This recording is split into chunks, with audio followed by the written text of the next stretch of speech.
the Kudlow Report. I'm Larry Kudlow. At the top of the half hour, here's the big question we're going to ask. Would stocks have corrected lower without Egypt? The Dow lost 166 points today to close at 11,823. The Nasdaq really got slammed, down 68 points. The S&P off 23. Here now is Tommy Belesis, CEO of John Thomas Financial, CNBC contributor Don Luskin of Trend Macro, Evan Newmark, the Wall Street Journal's Mean Street columnist, and Jim LeCamp of TJM Institutional Services is still with us. Let me go to Tommy Belesis.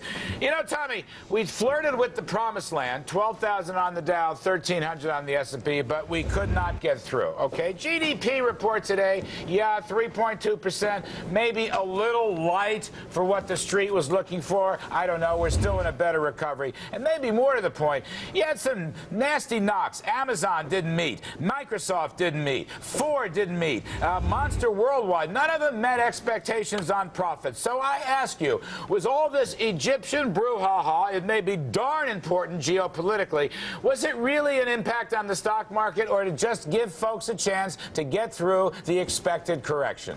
Well, Larry, I got to tell you, it's great to be back on the show. You know, it's my opinion that this pullback is temporary.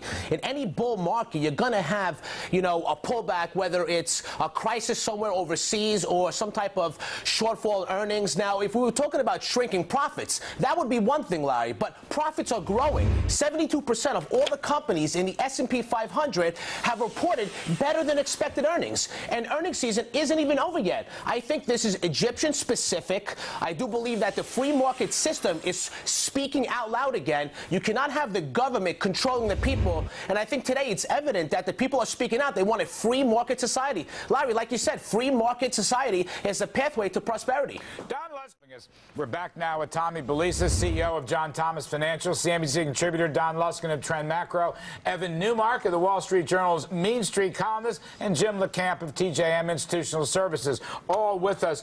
Tommy, let me go back to you. You've got an optimistic list, and by the way, I'm myself playing this as an optimist. Do you ignore, Don Luskin is telling us tonight, ignore the correction, ignore the threat of correction, ignore the potential correction, just stay with it. Okay, fair enough. Do you agree with Don? I do, Larry. I think, you know, making money for your clients is not a bad thing. I mean, that's why people invest in the stock market. And if a catalyst like this in Egypt caused, you know, people to get a little concerned and take some chips off the table, then let it be. But I believe overall, people should focus on the long-term aspect of the improving economy and what's going on with the markets overall. I think it's an opportunity for people to buy great companies at cheaper levels, and that's all I think it is. Evan Newmark, do you agree with that advice? Yeah, I think so, largely. The problem is people are getting whipsawed here. If you wait till you see a correction, if you wait till you're down 20%, then what difference does it make if you haven't done anything yet?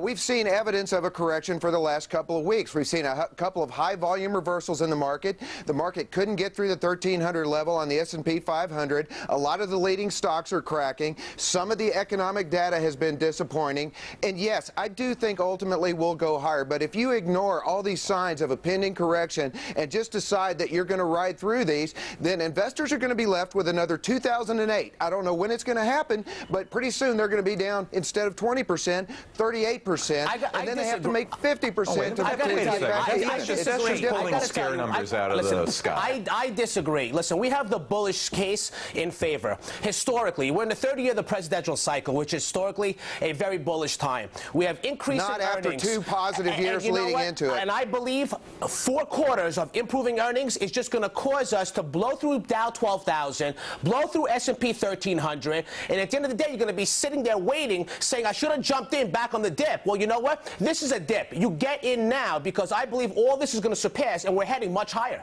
Evan Newmark.